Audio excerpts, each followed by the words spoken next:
Pleasantville lived up to its name.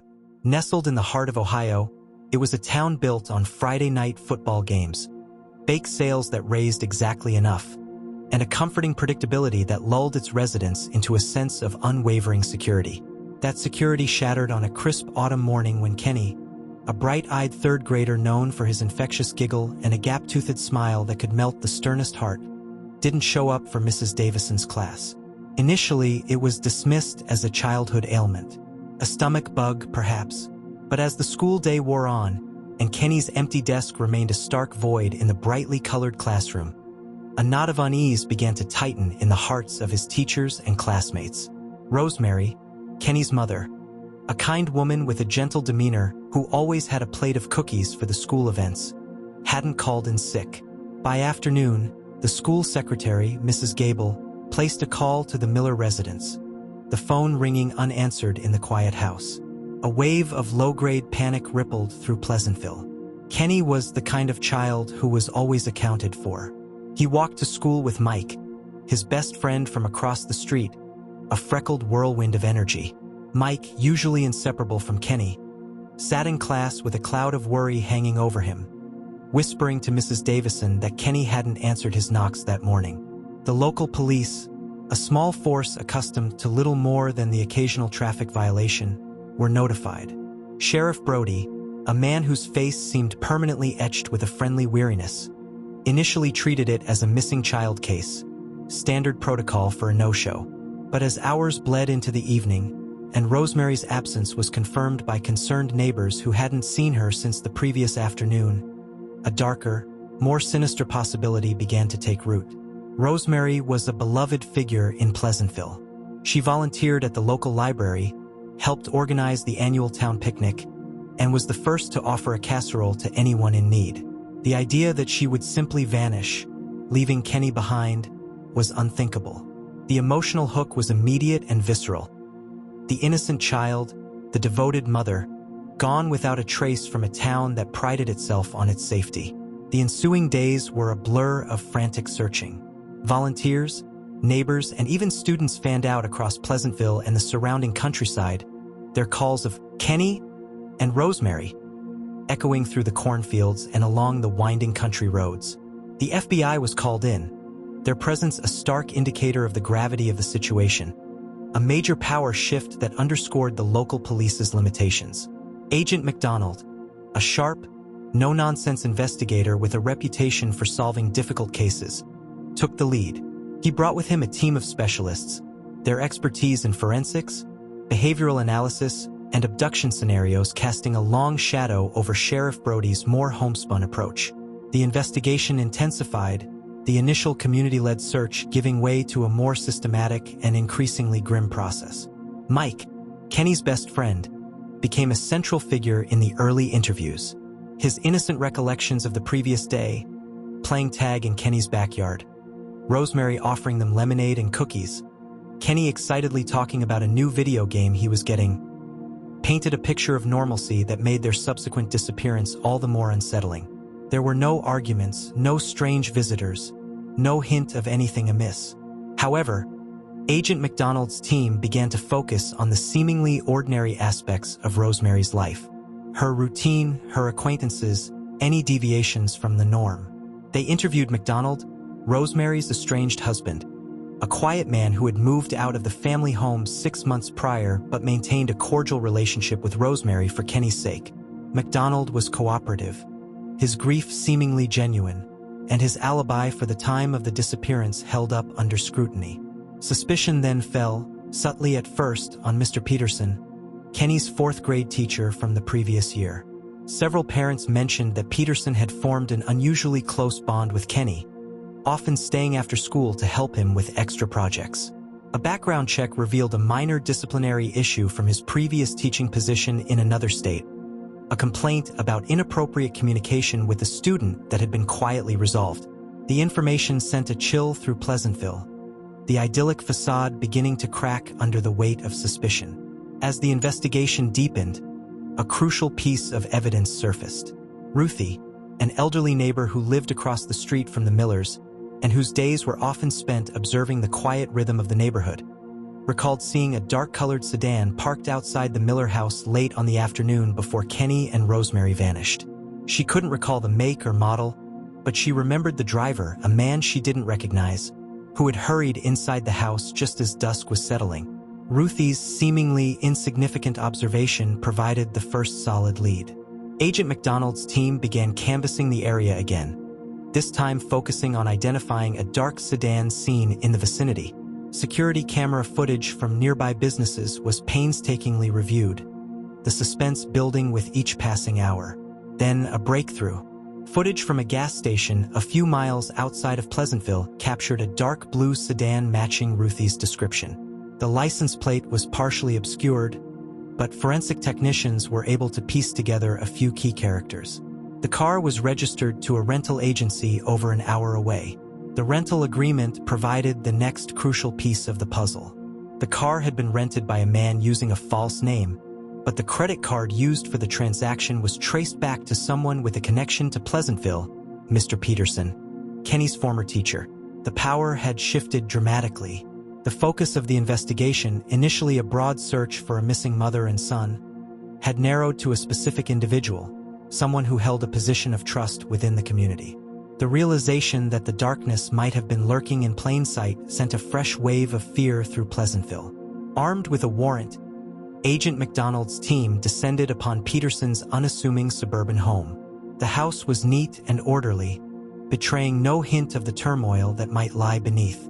But in the basement, hidden behind a false wall, they found a locked room. The air inside was stale and carried a faint, unsettling odor.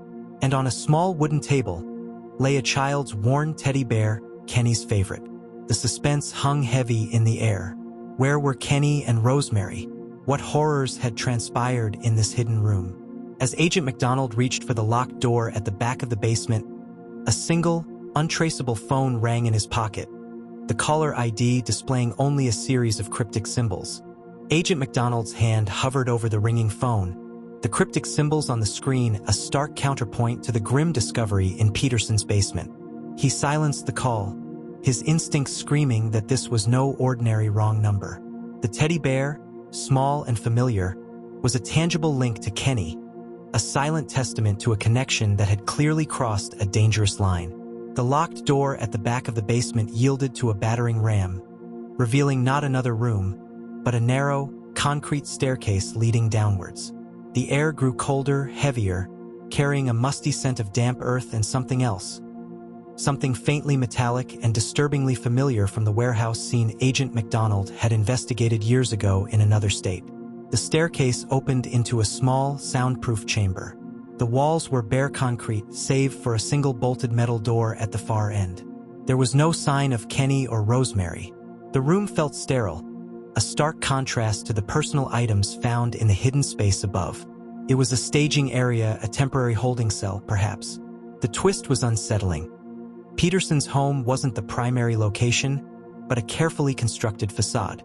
The metal door was heavy, secured with multiple locks. While his team worked to breach it, Agent McDonald's mind raced. The anonymous call, the secondary hidden space, it suggested a level of planning and sophistication that went beyond a simple impulsive act. Peterson, the seemingly unassuming teacher, was either incredibly meticulous or had accomplices.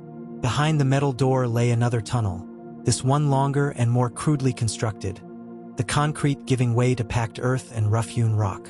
The air was thick with the smell of mildew and decay. The silence was oppressive, broken only by the drip of water echoing in the darkness. This wasn't just a basement. It was an escape route, a hidden passage leading to an unknown destination. Following the tunnel, the team eventually emerged into the dense, overgrown woods behind Peterson's property. The exit was cleverly concealed beneath a pile of fallen logs and brush. The power dynamic had shifted again. Peterson, or whoever was involved, had anticipated their discovery, had planned an escape route, suggesting a network far larger than they initially suspected. The search expanded, the FBI now coordinating with state and local authorities to scour the vast wooded area surrounding Pleasantville. Helicopters buzzed overhead, their searchlights cutting through the dense canopy. K-9 units, their noses to the ground, followed faint trails, the hope of finding Kenny and Rosemary alive clinging precariously to each new scent. Meanwhile, the media frenzy surrounding the case intensified. Peterson's picture, once a friendly face in the school yearbook, was now plastered across every news outlet, his name synonymous with unspeakable horror. The town of Pleasantville, its innocence shattered, became the focus of national attention, its residents grappling with the betrayal of someone they had trusted. A new twist emerged from Peterson's past. The minor disciplinary issue from his previous teaching position, initially dismissed, was revisited with renewed scrutiny. Agent McDonald's team uncovered the full details. The complaint had involved allegations of grooming behavior, an inappropriate and obsessive interest in a young male student who bore a striking resemblance to Kenny. The previous school, eager to avoid a scandal, had quietly facilitated Peterson's departure, a decision that now carried devastating consequences. This revelation painted a far more disturbing picture of Peterson, suggesting a pattern of behavior, a long-held and deeply rooted obsession. It also raised the chilling possibility that Kenny was not his first victim. As the search continued, a local hunter stumbled upon a disturbing discovery several miles into the woods: a shallow grave containing the skeletal remains of a small child. Dental records confirmed the unthinkable. The remains belonged to Ethan Miller, Rosemary's son from a previous relationship, who had been reported missing 5 years prior, a case that had gone cold and been attributed to a runaway. The discovery sent a shockwave of grief and horror through Pleasantville. The teacher killer wasn't just a recent threat. He had been living among them, hiding a monstrous secret for years. The power of his deception was terrifying, the extent of his depravity unimaginable. The focus of the investigation narrowed further, now centered on Peterson's activities and whereabouts during the time of Ethan's disappearance. Witnesses were re-interviewed, old leads re-examined. A neighbor recalled seeing Peterson near the wooded area where Ethan's remains were found around the time of his disappearance, claiming he was birdwatching. Then came another unexpected twist. Agent McDonald received a tip from an anonymous source, a cryptic email containing a single photograph. Peterson standing beside another man, their arms around each other, both wearing matching rings emblazoned with a symbol, not the serpent and dagger, but a different, equally unsettling design. The other man was identified as David Croft, a former colleague of Peterson's from his previous teaching position, a man with a similarly clean record and no known ties to Pleasantville. The photograph raised a multitude of questions. Who was Croft? What was the significance of the rings? Was Peterson acting alone, or was he part of a pair, a partnership in his dark deeds? As Agent McDonald stared at the photograph, a new, chilling possibility dawned on him. If Peterson had been involved in Ethan's disappearance 5 years ago, and now Kenny's, could Rosemary have stumbled upon his secret, making her the second target? Suddenly, Agent McDonald's phone rang again. This time, it was one of his team members, their voice tight with urgency. They had located a remote cabin deep in the woods, a property recently purchased under a false name connected to David Croft. And parked outside was a dark blue sedan, the rental car traced back to Peterson. As the team prepared to raid the cabin, Agent McDonald felt a cold dread grip him. He knew they were close, but a nagging feeling told him that the answers they were about to find might be more horrifying than they could possibly imagine. Because as they approached the cabin, they noticed a faint light flickering in the basement window, and a child's small, trembling hand pressed against the glass. The sight of Kenny's small hand pressed against the basement window of the remote cabin sent a jolt of adrenaline mixed with profound relief through Agent McDonald's team. He signaled for silence, his weapon raised, the tension palpable.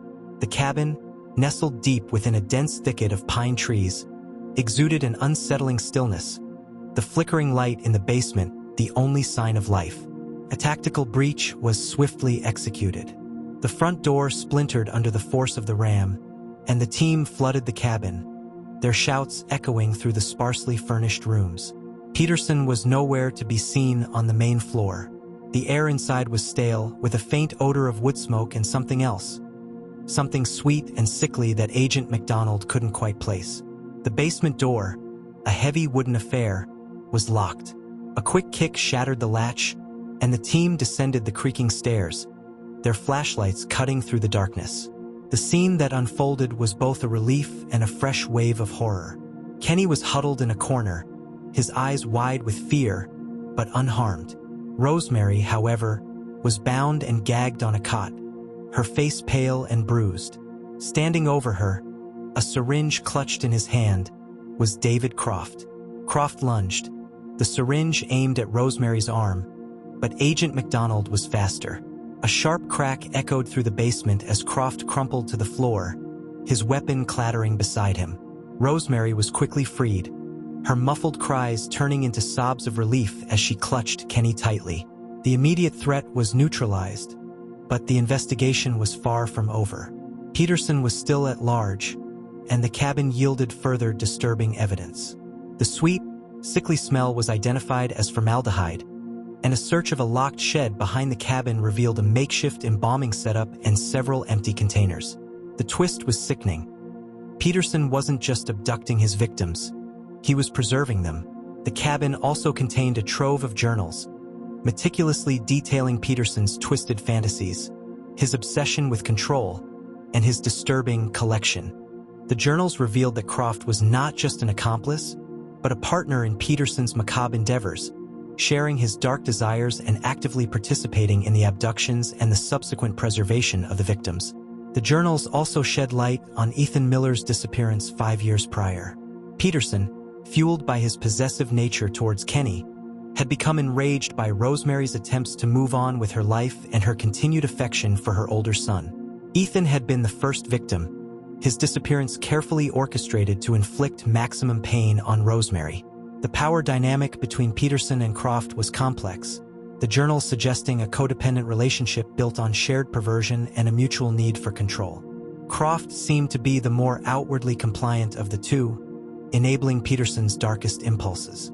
The discovery of the embalming setup and the journals sent a fresh wave of revulsion through Pleasantville and across the nation.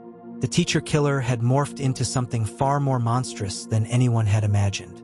The media, once again, descended upon the town, their reports filled with chilling details from the recovered journals. The manhunt for Peterson intensified, his face now plastered on every available surface, a symbol of the darkness that had infiltrated their seemingly safe haven. Agent MacDonald's team, working tirelessly, followed every lead, their determination fueled by the need to bring closure to the families and to prevent Peterson from claiming any more victims. A crucial clue emerged from Croft's background. Investigators discovered that Croft had a pilot's license and access to a small, private airfield several hours away. This opened up a new avenue of investigation, the possibility that Peterson had fled the state or even the country. Surveillance was immediately established at the airfield, and air traffic control was alerted to be on the lookout for any suspicious flights. The thought of Peterson escaping, continuing his horrific acts elsewhere, was a chilling prospect. Days turned into a tense waiting game. Then, a break. A small, single-engine plane, registered to a shell corporation with ties to Croft, took off from the airfield late one night. The pilot's identity was masked, but the flight plan indicated a remote destination in the Canadian wilderness. Agent MacDonald and a team of FBI agents immediately chartered a plane, their pursuit taking them across state lines and into unfamiliar territory.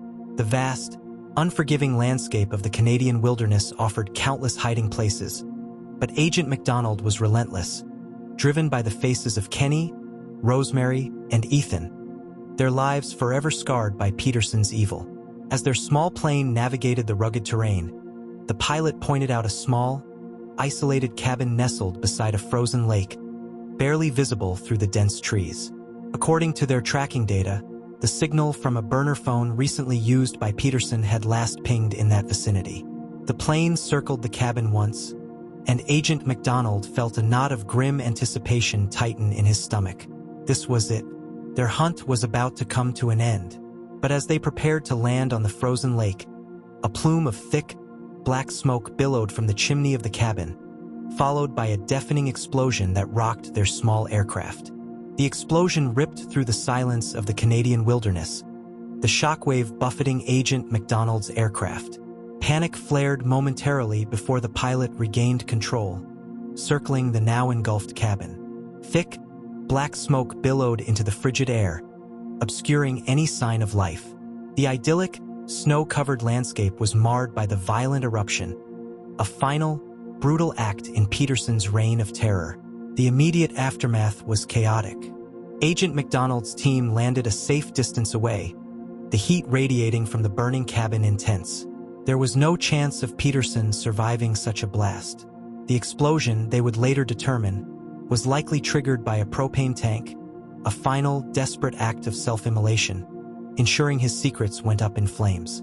The discovery brought a definitive end to the manhunt, but it offered little solace. While Kenny and Rosemary were safe, the psychological scars of their ordeal would undoubtedly run deep.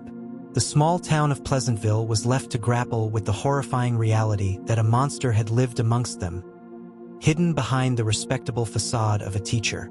The investigation into Peterson's motives and the full extent of his collection continued, piecing together the fragmented narrative left behind in his journals and Croft's possessions. The true depth of their depravity was slowly revealed, painting a chilling picture of obsession, control, and a descent into unimaginable darkness. The preserved remains found at other secluded locations linked to Peterson confirmed the horrific scale of his crimes, extending far beyond Kenny and Rosemary, reaching back into the shadows of his past. The lasting impact on Pleasantville was profound. The sense of security that had once defined the town was shattered, replaced by a lingering unease and a questioning of those they thought they knew. Trust became a fragile commodity, and the innocence of childhood seemed to carry a newfound vulnerability. Kenny and Rosemary faced a long and arduous journey of healing, supported by their family, friends, and a team of dedicated professionals. The emotional wounds were invisible but deep, a constant reminder of the terror they had endured. Mike, Kenny's best friend, played a crucial role in his recovery, their bond strengthened by the shared trauma and the relief of reunion. The case of the teacher killer became a cautionary tale, a stark reminder that evil can wear a familiar face and that vigilance is a constant necessity, even in the most seemingly peaceful communities. It sparked national conversations about background checks for educators, the importance of recognizing and addressing grooming behaviors, and the need for stronger support systems for victims of trauma. The powerful life lesson that emerged from the darkness was the resilience of the human spirit and the enduring strength of love and community. Pleasantville, though scarred, slowly began to heal, drawing strength from their shared experience and their determination to never forget the victims. Years passed. Pleasantville slowly rebuilt its sense of normalcy, though the shadow of the teacher killer would forever linger in its collective memory.